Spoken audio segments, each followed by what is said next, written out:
A problem that anybody in this industry knows is that we have a big reliance on Amazon. It's actually something that came up in one of my calls today. A novice was asking, how much do I invest in this new business on Amazon versus off Amazon? The answer is you can't turn your eye to 50% of e-commerce. We know that. But there is a price to pay for that 50%. Rightfully, Amazon did a great job in garnering the trust of so many that we're seeing now play out on Prime Day. I mean, I'm sure anybody who's selling on Amazon sees their GMV go up, whether they do or don't have a Prime Day deal. But people, you'll hear in the Amazon space say, don't put all your eggs in one basket. Amazon can shut you down for some arbitrary reason, and so on. This weekend, I get Nick Sharma's newsletter. Shout out to Nick Sharma, nick.co, nic.co. Fantastic D2C newsletter. And like I said, D2C.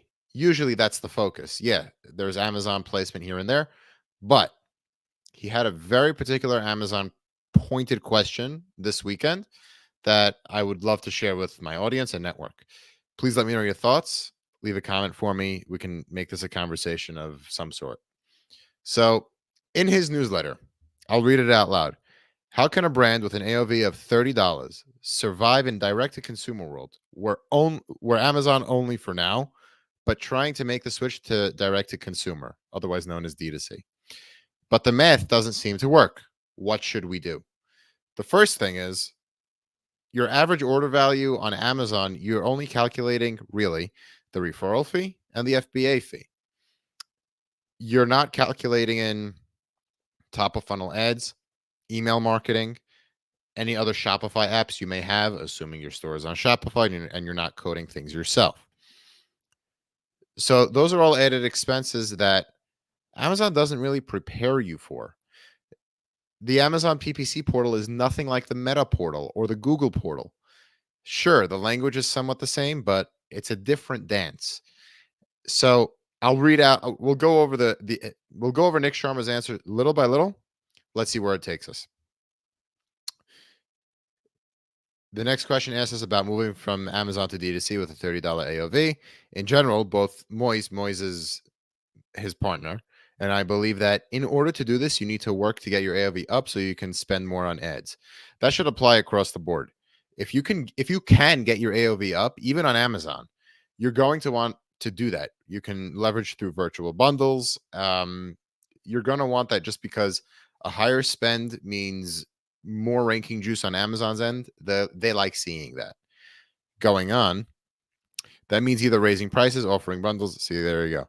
Offering post purchase upsell, only selling bundles packs, offering a subscription that gets refilled. Okay, fine. All of that makes your item more D2C friendly. But again, $30 is not going to cut it.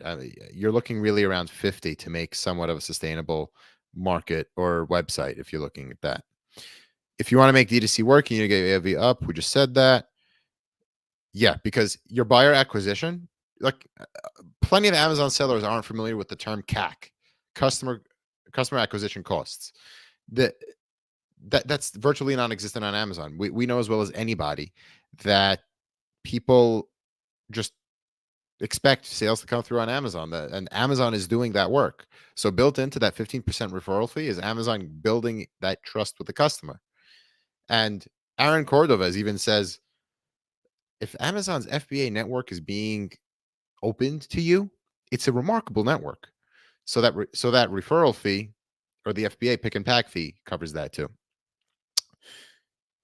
Moy said he rarely sees Amazon brands that are 100% Amazon make the switch to D2C and eventually made D2C larger than their Amazon business. I've spoken ad nauseum to people about this. It is hard. And I mean, you can even look at a brand that started out all on Amazon and went D2C, Anchor.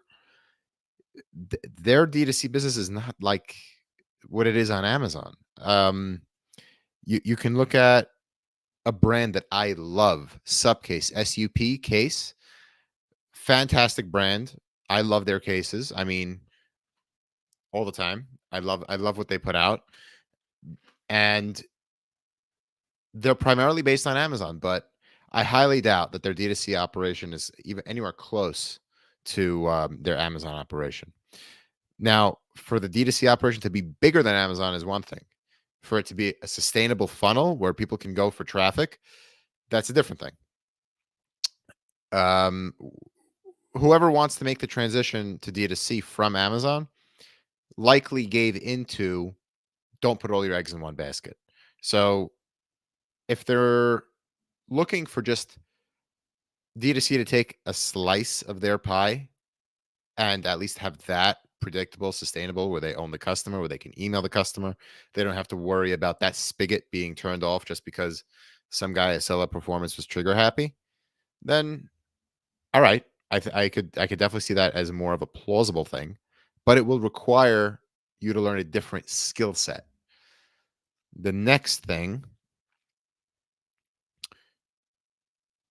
additionally, Moore says, okay, fine, we read that. There are many successful D2C brands that eventually sell on Amazon, but it's harder to do it the other way around. Okay. Another point that I said on today's call. People who launch on both at the same time usually worry that customers may just float to the Amazon listing and not buy from their website. I view it differently, and I think the market validated this hypothesis.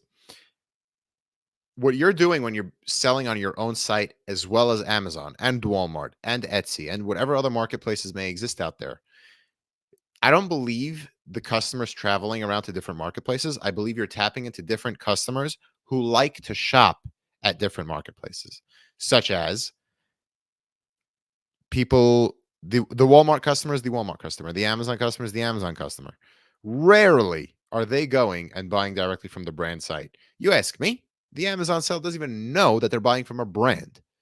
So the way to do that, or to at least capture the more of those people who only shop only shop only shop on one platform versus the other, is just to expand the amount of platforms you're on.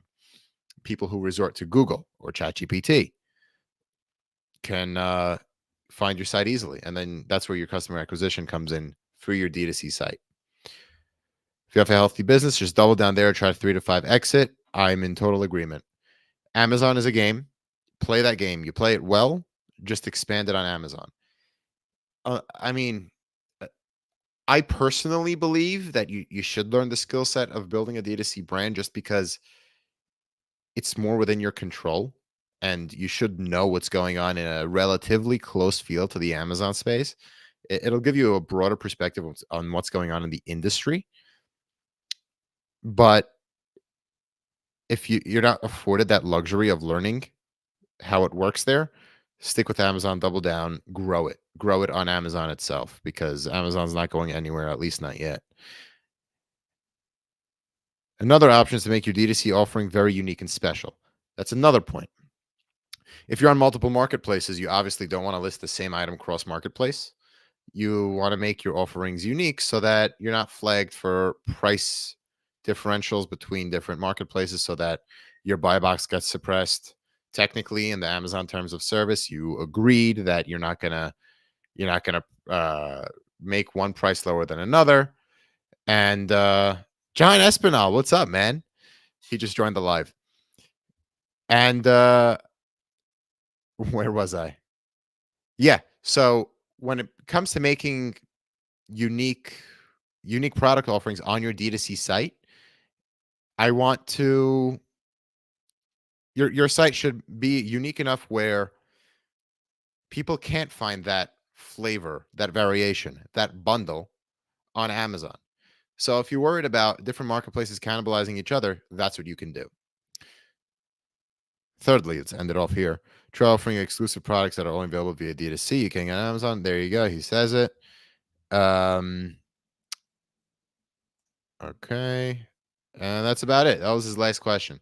So, two pieces of advice. Check out Nick Sharma's newsletter. Always a great thing. And yeah, I mean, it's something that I've been struggling with some of the stuff I do.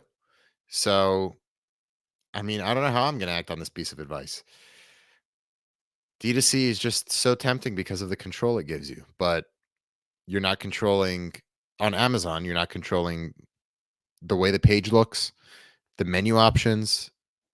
You don't have as much freedom on pricing. You don't have to deal with seller support, but that's a double-edged sword. You're either dealing with seller support or you're dealing with trying to code your site the right way and maybe some app support that you have in addition to Shopify. Could be anything. So let me know what you think. Are you does anybody let me pose a question to you guys. Do you have success transitioning from an Amazon brand? Forget about Amazon only. An Amazon main brand to a D2C site.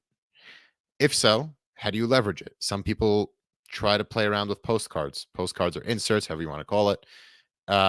Some people are able to get mailing addresses from their FBA orders. There are some black hat ways to do it. I haven't heard of a white hat way to do it. So let me know what you think. And I like to say this is one of the many lives that I think we'll try doing. So let me know what you think. Let me know if you think I'm wasting my time with this. So have a good night, everybody.